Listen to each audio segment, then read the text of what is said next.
I want to now introduce somebody that I get to know pretty well. We just had a little discussion. Wonderful mothers, Patty Moran, who lost her beautiful daughter Rachel, and Tammy Nobles, who lost her daughter Kayla. Your daughters would be unbelievably proud, and they are as they look down. I'm sure they're looking down. And they'd be very proud of you. They're thanking you right now for your courage. You've gone through a lot. I know you. And I just have to recognize some of the families. I mean, there's the families that are here this morning. I know many of them, not all of them. And you know, it grows at a pretty strong level, nothing like it was in the past. You remember when, during the campaign, Biden would say, and then I guess Kamala's the same thing, same ideology, same level of intelligence, I think. But she would say, and he would say, no, it's wonderful to have the people come into our country. These are fine people, these are nice people, and they don't commit crime. And I called Tom home and I said, what's the story on that? Because I think they're really violent. And Tom would say, these are the most violent people in the world. They're coming in. These make our, I remember you said, these make our criminals look like choir boys. And you know what? You were right. You were right. But I want to thank those two people because what they went through. And I want to recognize all of the families here this morning who have lost loved ones, a lot of families. Thousands are not here, and they're feeling just the way you do, sad. And continue to fight. You know, they say time helps, but I've seen some people, and the time isn't really not helping that much. Time, they say, it heals all wounds, but it's not. Do you feel better now, or the same? You got to feel a little bit better. You got to let, but it's not like the phrase, wonderful phrase, time heals, like everything's good. Excuse me? We feel good that you're here. Yeah, I know. We'll continue to fight, though, and we'll stop this horrible situation, and we have stopped a lot of it. A big thing, you know, you saw that murders are down for the most in 125 years. This is before my father was born in 1905. 5 years before my father was born. My father was great. But, so in 1900, 125 years, the murders, the lowest rate. You know why? Because I closed the borders, and we got a lot of people out. It's not just closing, we got a lot of people out. Washington, D.C. is now a safe place. We don't want to close the borders for them either. We got a lot of them out, and we got many of the worst ones out. Go for them first. But I want to conclude by reading part of a letter I received earlier this year from two heartbroken grandparents who will never again see their 8-year-old granddaughter after an illegal alien ran her over with his truck purposely. They wrote to me, we are hurting so badly, and now know that the hurting in our family will never go away. It never, ever will go away. We're not seeking notoriety. We don't care about press coverage, but we do want our girl to be remembered. We want people to actually know how preventable this murder was. And lastly, we want the American government to be accountable to its citizens. True. They should be accountable for what they did. That's my administration, and I will tell you, fighting, and we're fighting so hard. All of them, everybody together is fighting. We're putting American citizens first. We're defending American lives, and we're fighting for every angel family. Angel families are beautiful families. They're beautiful families. That was my first, early on when we first met, that was my first, I didn't know about angel families, you know. I never did this before, right? I was building buildings and things. But I said, I can't believe it. My first meeting, they were so angry at the press, at a mom who lost her daughter so violently. Right? You might have been there. The first meeting, I said, this is strange. What's going on?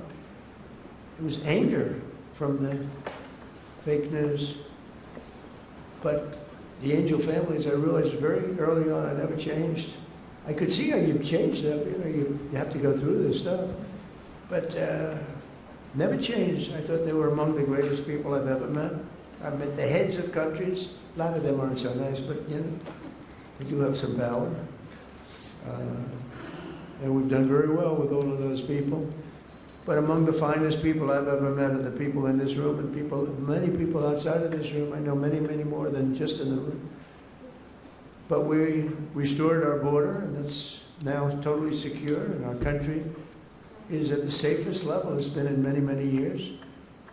How could anyone possibly say we want open borders? Knowing, especially, let's say you did that because you're foolish or stupid or something.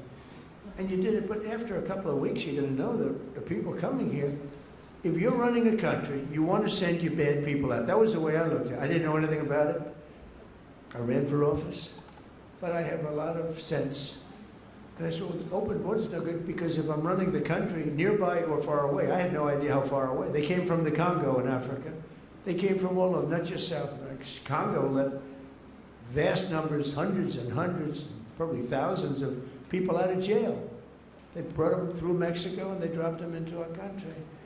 But you would say that common sense, well, and I said it right from almost the first day. I said, how can you have an open border? All the countries are going to be dropping their prisoners into us. That's exactly what happened. And mental patients and others. So we have a country that's now doing well. We have the greatest economy we've ever had. We have the most activity we've ever had. I'm making a speech tomorrow night, and you'll be hearing me say that. And it's going to be a long speech because we have so much to talk about. But Americans like Lakin and Grant and Javier, Joshua, Rocky, Rachel, Kayla, these are great people, and we're never going to forget them. I'll never forget them. I don't know how long I'll be around. Got a lot of people gunning for me, don't I? But I will not forget them. I'm never going to forget them. And I just think you're among the most brave people. I meet a lot of brave people. I meet warriors. I give out congressional medals of honor. People recommend, like these two in front of me are so wonderful, but they recommend, and I meet the greatest people. But this is a group of people that, for whatever reason, I just feel maybe the warmest about. So at least you have one friend, and we don't understand why you don't have many, and maybe you will. I don't know. So I'm going to go sign the proclamation. And then we're going to sit in the audience. I'm going to sit with you for the reading of the victims' names. And I'll then depart to a song sung by our incredible, talented military, Amazing Grace. Okay? Sound good? Now we can have some of the families come up, some of the people come up. You know who you are. Come on, you can stand around. I don't use an auto pen, so you can watch me actually sign.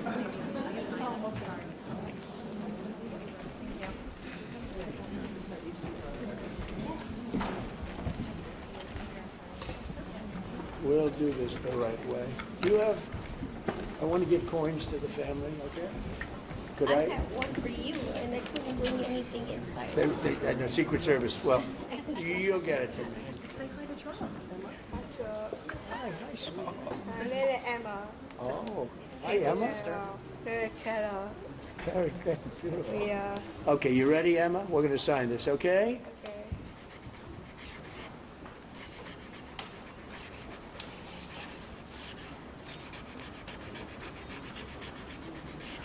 Okay, that's a good one.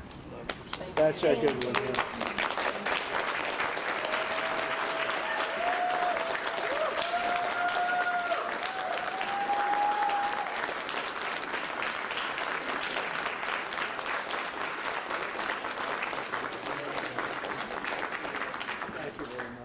Thank you. Thank you very much. You take care of yourself.